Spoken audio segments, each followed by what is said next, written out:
fixing it. Okay, great. Okay. Well, all right, so... Do you know what you have to say, so you can just keep talking? Wait, no, I didn't turn on the slides. This is why I was like, no, I don't need to print out the slides for the first time ever. Yes. I'll ask you a question. So what do most older individuals come in for? Like, what are some of the symptoms that they're having that bring them in? Like, is it usually like hallucinations that family members see? Absolutely. Like, yeah, it's usually, and I'll just jump to some of the points. This might, I don't know what's coming up, but yeah, a lot of times it's a family member or friend that brings them in because it is really distressing to them. So they have, you'll have an older adult who, well, in fact, we had a case where this woman was telling her daughter, waking her daughter up in the middle of the night and say, there's 4-foot-tall people coming in on my ceiling and they're stealing my things. I mean, really, like, for some reason, this was a very florid, psychotic example, but this happened, 2 nights in a row, and, the daughter was probably appropriately aggravated at being woken up, and this was woken up several times. Then, of course, they found that she had been hoarding knives to protect herself from this person. These people. Now, one tip-off there is a very florid, dramatic, detailed sort of hallucination. That is not typical of dementia. That is more typical of an infection or something. People with at least Alzheimer's disease, they're not quite as florid as the delusions. They're more, people are stealing things. Now, with this individual, she did happen to have a UTI and vitamin B12 deficiency. I mean, there was just a whole bunch of stuff. She was really, upon interview, it came out, they really had to try to, practically force feed her and really encourage her to eat. So there's some depression going on, too. But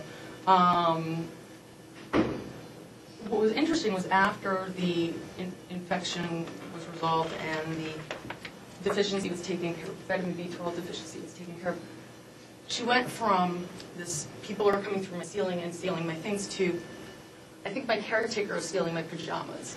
Now that was still a delusion, but it is based in reality. She misplaced her things. She could find her pajamas. And then we asked her, well, why do you think your caretaker would take her pajamas? She said, because she said she liked them before. So, I mean, that's a much less, you really see that. And that's really due to a disturbance in perception, right? So you forget where you put things. It's like, classic. We all forget where we put things, but when it becomes on an increased basis, it's based in some kind of reality to oh, well, someone's taking them, because I know I put it here. So, was that your other question? Or did I even answer your question? Okay. So we actually have inadvertently addressed, I forgot I was holding this paper. Mood control. Oh yeah. So psychotic depression is depressing, usually, and oh yeah, people with bipolar disorder that come in. There's one woman. She said, so here's an example of a problem with treatment medications. She said, I'm 75. Everyone in my life is dead. My kids live across the country, and I wanted to get my mania on, more or less. She didn't put it like that, but she stopped taking her medication. She had forgotten that there was a lot of, troubling things and things that would, where she would probably end up in the hospital if she just stopped her medication. But sometimes it's like, okay, I can argue with that. That's you got to figure out a way to keep you on your medication or to deal with that. So, okay, psychotic symptoms in dementia usually present with behavioral disturbances. So this woman I was talking about that thought people were coming through her ceiling, she was really aggravated about this. She was hoarding knives. She was getting aggressive.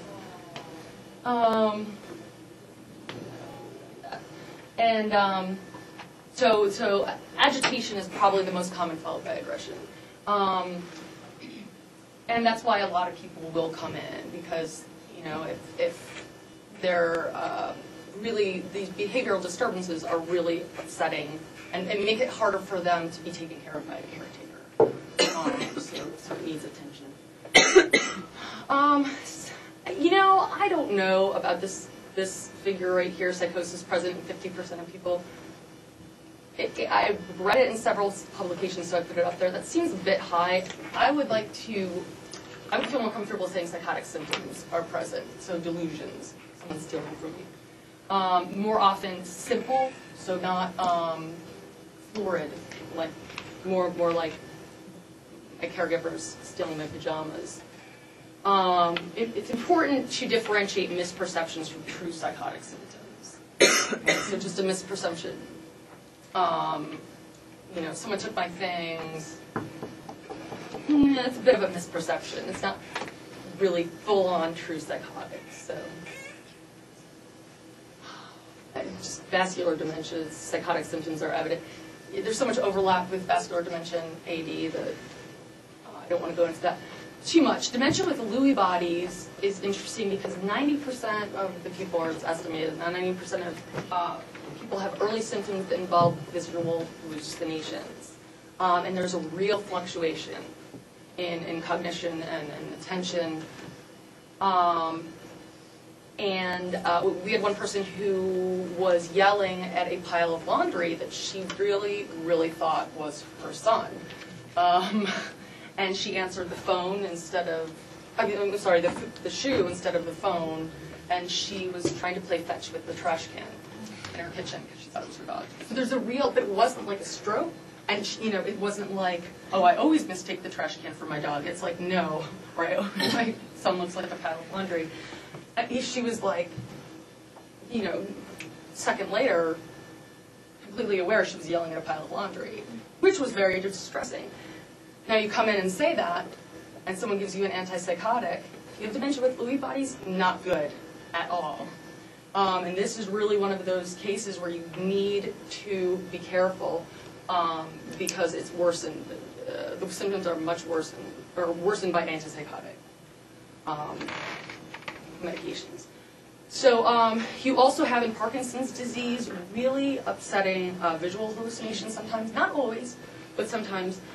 Typically, if someone says it only really happens in the evening, it's you know, rats just run across my floor, or you know, people are outside and you know, trying to just walk in my house, and just that's going to be possibly suggestive of Parkinson's disease related dementia, and that's due to the effects of dopaminergic medications. I won't get into it too much, but think of Parkinson's as not enough dopamine. Schizophrenia is too much. If you have a medication that's ramping up your dopamine levels too much, you're going to have schizophrenic type symptoms. All right, differential diagnosis. I hate rushing through this, but I think we've already touched on a lot of this. It is so vital. It's complicated by this idea of comorbid medical illness or cognitive impairment. That is really, really key here. It's a complicated thing. When a young, relatively healthy person comes in, seeing rats running across the floor, and you're kind of like, okay, you know, this is obvious schizophrenia or substance meth-induced psychosis. But anyway, where you're going to go is going to be a lot different.